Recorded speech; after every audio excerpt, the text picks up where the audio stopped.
Okay, let's unpack this. Um, what if I told you that a simple item, something you probably use every single day, maybe it's even sitting right next to you, is actually at the heart of this rapidly expanding global market? Today, we're doing a deep dive into the global tumblers market, and our mission really is to pull out the key insights, maybe some surprising facts from the source we have.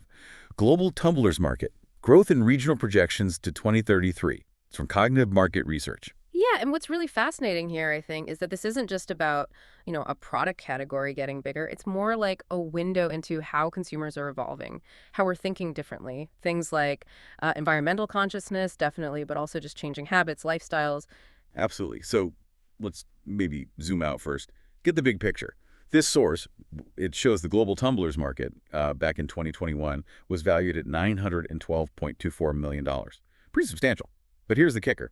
It's projected to reach $1.0 billion in 2025 and then keep climbing to $1.58 billion by 2033. That's a compound annual growth rate, the CAGR, of 4.7% over that whole period. Right. So, sustained growth. Right. And if you connect that growth to, well, the bigger picture, it's not happening in a vacuum. It's really underpinned by some pretty powerful forces. Like you mentioned, that rising environmental awareness is huge. People want reusable stuff. Plus, just evolving hydration habits, carrying your own water bottle or tumbler is like normal now. And also broader lifestyle upgrades, especially you see this in urban populations.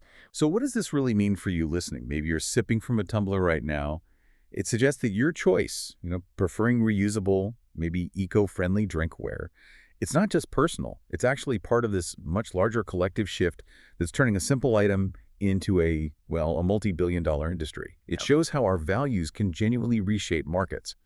Okay, now here's where I think it gets really interesting, because the market isn't growing the same everywhere, right? Some regions are absolutely soaring. Exactly. And leading that charge, maybe not surprisingly, given the scale, is the Asia-Pacific region. It's not just big, it's one of the fastest growing in absolute dollar terms.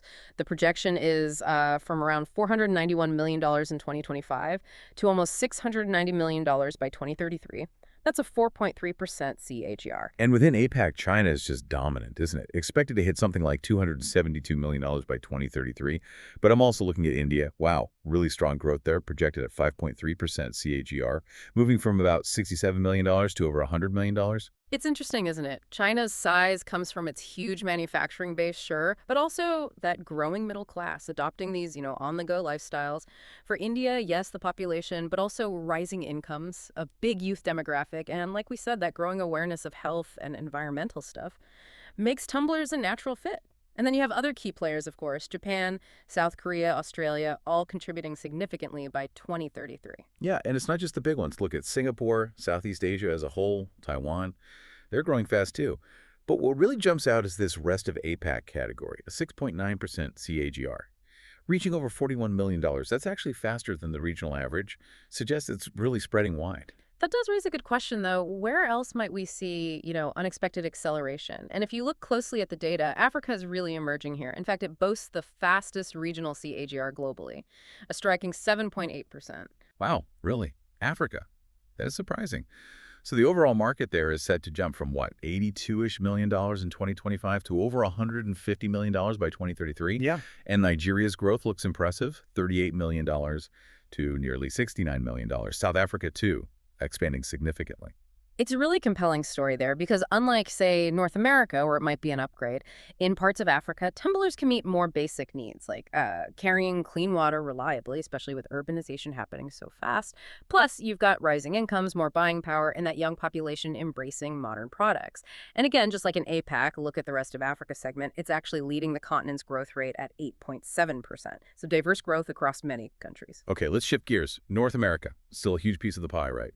Forecast to go from about $204 million in 2025 to almost $290 million by 2033. Solid KGR there too, 4.4%. Yeah, the U.S. obviously leads the region in dollar value, projected to hit over $210 million by 2033. But what's interesting is Canada, smaller market, sure, but its CAGR is higher, 5.4%. Huh. That is interesting. Does that mean faster adoption, more environmental focus maybe compared to the U.S.? Yeah. Meanwhile, Mexico looks like steady growth, contributing nicely to that regional total. Could be several things driving Canada. Smaller markets can show higher percentage growth sometimes as trends accelerate, and Canada does have, strong environmental policies and a very eco-aware public. It fits. Europe, too, is on a steady expansion path, projected to grow from $173 million in 2025 to over $246 million by 2033. That's a 4.5% CAGR. And within Europe, the UK stands out, one of the highest growth rates there at 5.6% CAGR, reaching over $44 million. It's like a strong uptake of reusable drinkware. Indeed. And you've got Germany, France, Italy, all significant contributors hitting big numbers by 2033. Germany at over $61 million. But again, look at the rest of Europe, an impressive 8.3% CGR. That's really high. Wow. It suggests these trends, the eco-awareness, the on-the-go lifestyle, they're really hitting across the board, even in smaller European economies. Okay, quickly touching on the other regions. The Middle East looks healthy, 5.3% TAGR, growing from about $75 million to nearly $114 million by 2033. Saudi Arabia leads there, followed by Turkey, UAE, and South America, growing from around $70 million to just under $95 million by 2033, a 4% CAGR. Brazil's the big one there, obviously. Expected to reach over $45 million. What's maybe a bit different here is the rest of South America seems slower, only 1.6% CAGR, so maybe the trend is a bit more concentrated on the larger economies there for now. Okay. So we've crunched the numbers, looked at the hotspots, the surprises like Africa. But let's step back. Beyond the billions in the CAGRs, what's really fueling all this? Across all these different places, what are the core drivers? Well, I think it boils down to a few really powerful interconnected trends. You see them everywhere. First, it's absolutely that rising global environmental awareness. It's huge. Consumers are actively trying to cut down on single-use plastic. Tumblers are just a very visible, everyday way to do that. Feels good, right? Second, there's been real innovation in the materials, the design. You've got amazing stainless steel now, keeps things hot or cold for ages. BPA-free plastics that are light and tough. Even sustainable options like bamboo fiber. This makes them better products, more useful, more attractive, more aligned with what people want. And the third piece is just practicality, isn't it? The whole on-the-go hydration thing. People are commuting more, traveling, working out, having a reliable, reusable container for your coffee, your water, whatever. Yeah. It's almost essential now. It really is fascinating how this humble tumbler has sort of become a symbol of this bigger shift towards lifestyles that are, healthier, more sustainable, more convenient. Exactly. And this convergence, the eco trend, the innovation, the lifestyle fit, it's not just a flash in the pan. It creates real long-term opportunities. For the big established brands, sure, but also for new players who can tap into these values.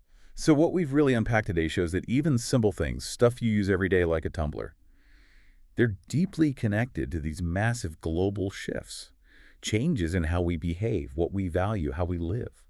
It's a great reminder that our individual choices, when you multiply them by millions, they really do drive these huge markets. Yeah, and it makes you wonder, doesn't it? What other things, other maybe seemingly mundane products are quietly booming or maybe about to boom just because they align perfectly with where we're heading, health, sustainability, convenience. Yeah, definitely something to think about. Keep an eye out because that next big market insight, that next big economic shift, well, it might just be sitting right there on your desk. You know that insulated cup you carry around, your tumbler? Uh-huh. Ever really stop to think about it? Seems pretty simple, right? Just a cup. But what if I told you there's this whole dynamic market behind it? What's buzzing with trends, challenges? Fascinating opportunities, actually. I have to admit, when I first looked at the sources for this deep dive, I kind of thought, a cup, how complex can that really be? But you'll be surprised. Yeah, and that's exactly what we're digging into today. We've got excerpts here from a report by Cognitive Market Research. It's called The Tumblers Market, Trends, Challenges, and Opportunities. It's pretty detailed stuff. So our mission really is to pull out the key nuggets, the main insights, give you a shortcut to understanding what's going on in this surprisingly intricate industry.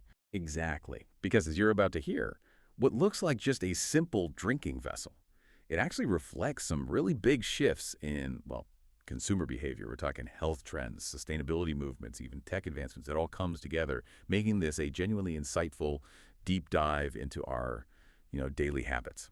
Okay, so let's unpack this a bit.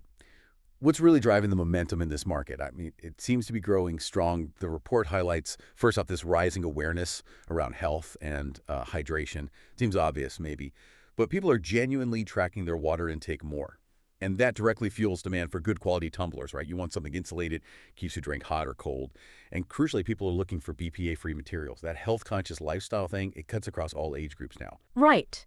And what's fascinating here is how directly that ties into these broader shifts in like consumer values. Take the sustainability movement. That's a huge force. People are really concerned about single-use plastics, the environment. So reusable tumblers, they've become kind of a symbol for being eco-aware. It's not just individuals either. You see corporations pushing reusable options in their own sustainability campaigns.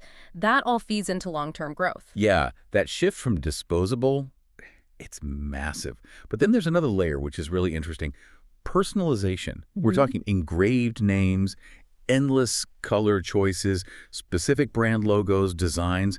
It's not just about showing off your style anymore, though that's part of it. It's promotional, too. They become collectibles, even. It really boosts brand loyalty, bumps up the perceived value. It takes it from just being useful to being, well, part of your identity. Exactly. If you zoom out, it really shows how this seemingly ordinary functional item transforms. It becomes a statement, doesn't it, about who you are, what you care about. It's not just holding water anymore. It's holding a piece of your identity, maybe aligning with a certain brand tribe. That connection is powerful. Okay, so there's a lot of positive momentum. But, like any market, it's not all smooth sailing, is it? Yeah. What are some of the, let's say, speed bumps, the challenges here? Well, according to the report, one of the main restraints is the sheer number of low-cost, sort of generic alternatives out there. You know the ones. They're cheaper, but they often cut corners. Maybe the insulation isn't great. They're not as durable. Maybe even safety concerns. And this creates really intense price competition. It puts a lot of pressure on the established premium brands who are trying to maintain that quality edge. They have to work harder to stand out. That makes sense. Yeah, it's hard to compete purely on price if you're focused on quality. Precisely. And that ties into another key challenge, concerns around material safety.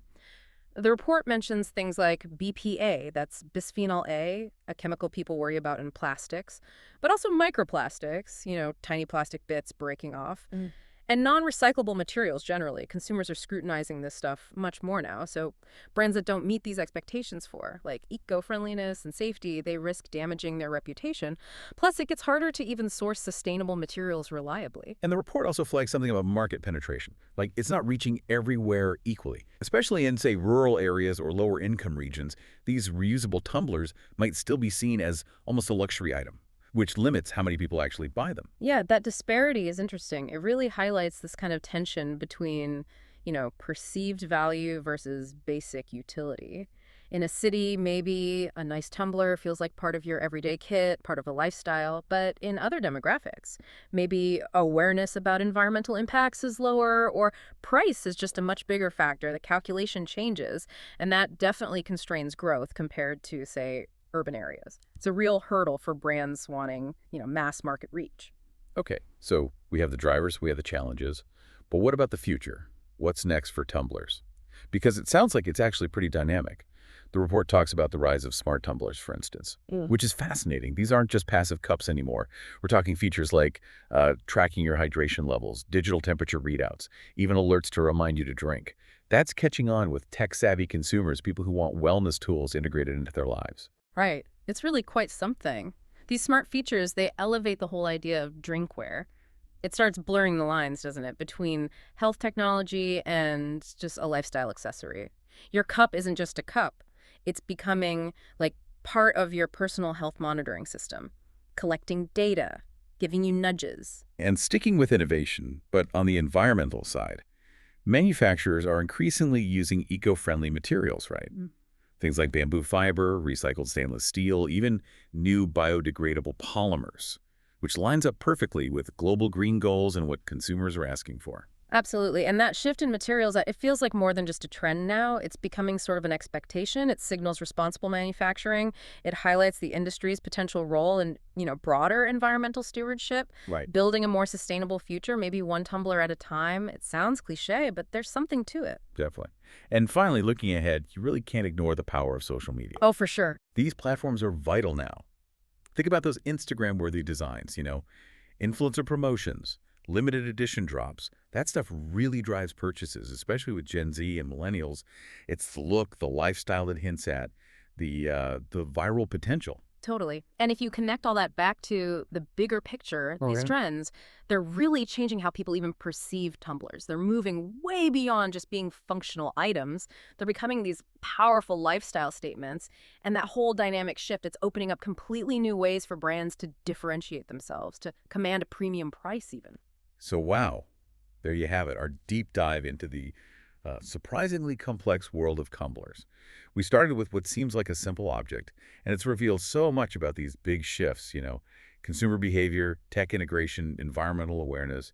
It really is this fascinating blend of health, sustainability, technology, and personal expression, all wrapped up in a cup. It really is. And it kind of makes you wonder, doesn't it? It leads to this interesting question for you, the listener. How many other everyday items, things that seem totally mundane, are also quietly going through these kinds of transformations, driven by the same big global trends, the same shifts in what we desire as consumers? What other everyday things are becoming these sophisticated reflections of our values and aspirations? That's a really great thought to end on. Maybe the next time you grab your own tumbler, you'll see it a bit differently. Not just as something to hold your coffee, but as maybe a small symbol of innovation, market forces, and our own changing world.